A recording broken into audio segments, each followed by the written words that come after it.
Hello everyone, मी Divya Bhoir, journey with Divya या चॅनलवरती तुम्हा सर्वांचं स्वागत आहे. सो गाईज बघा माझ्या हातात काय आहे. हे लाबाबू आणि मी गेलेली आज माझ्या ताईच्या घरी.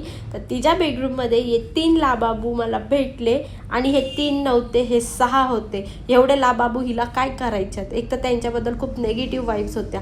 त्याच्यानंतर जाऊ द्या, प्रत्येकाची आवड असते, पण तिच्या घरामध्ये प्रत्येक जागेवरती भावल्या होत्या बिकॉज तिला डॉल्स खूप आवडतात.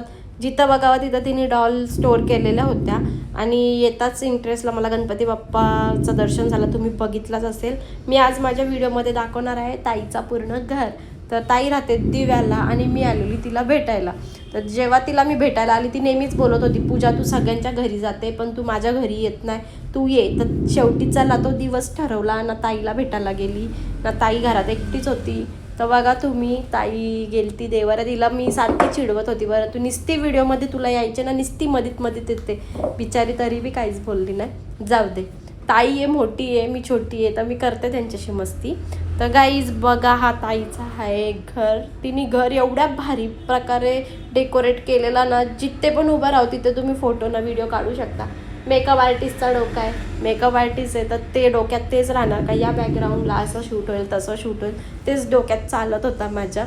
तर पहिल्यांदा आली तिथं, बरं चल काय मॅटर आहे ना व्लॉग काढायला, तुझ्या आज घराचीच पूर्ण व्हिडिओ टाकते. तर ती बोलली टाक बिनधास्त. तर ताईने लाईटिंग तिने पण जाम कॉपरेट केला.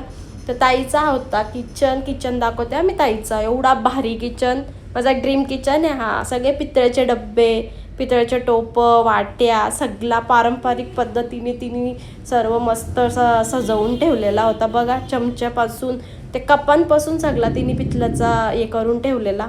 जाम भारी वाटत होता. तिला विचारलं, बरं टोपा बी या जेवणा बी या टोपानंच बनवतं. तर बोलतो. तर माझा पहिला काय आला माहिती आहे का डोक्यात, बाबा ही भांडी ही धुवत कशी असेल. तर जाऊ द्या, तिला धुवायला लागतात, आपल्याला नाही. मी तर नाही बाबा एवढं करू शकत, कारण दुकानानंतर हे घरातलं एवढं क्लिनिंग माझ्याने नाही होणार. माझ्याने एकच काय होईल, तिला बोलली चल मला आपल्याला चाय ठेव.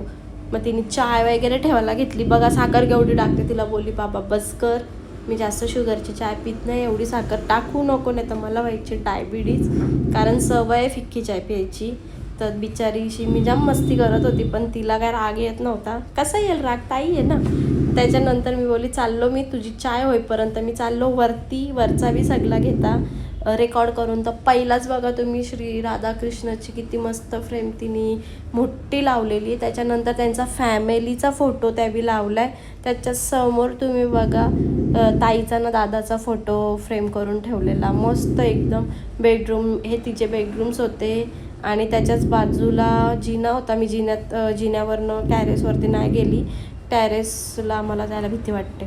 त्याच्यानंतर होता, ती मला बोलते तिथून का रे माझ्या मांजरीला काढ तिथून, ती आहे बघ बोलते खाली येईल.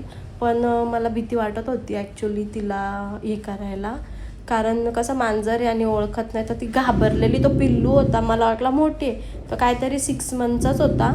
मग तिला मी आणली कशी तरी उचलून, मग ताईकडे दिली. आणि तो घाबरलेला भोका पक्का मला बघून. ताई त्याला अशी उचलून त्याला खेळवत होती जसा काही बारका बाबू आहे, पण तिच्यासाठी तर तो बाबूच आहे ना तिचा. तर ती खूप त्याला जीव लावत होती, पण ती आमच्याशी पण ओळख करून देत होती, पण तो थांबायलाच रेडी नव्हता. नवीन माणसं बघून ऑब्व्हियसली कोणी पण घाबरेल. तर तिला मी बोलली ताई सोड त्याला, नको चिडू, कारण तो घाबरलाय, तो नाही थांबणार आमच्यासमोर. प्राण्यांना पण ओळख लागते, ओळखीशिवाय ते जवळ येत नाही. त्याच्यानंतर ताईने काजू आणि वेफर्स आणून ठेवले, पण मला खूप लेट होत होता. मी बोलली ताई मला काहीच नको, चाय दे आणि मला निघू दे, माझी ट्रेन आहे 5:30ची. कारण मग ताई बोलली चल ठीक आहे, तिने पण काय फोर्स नाही केला. मग त्याच्यानंतर बाय.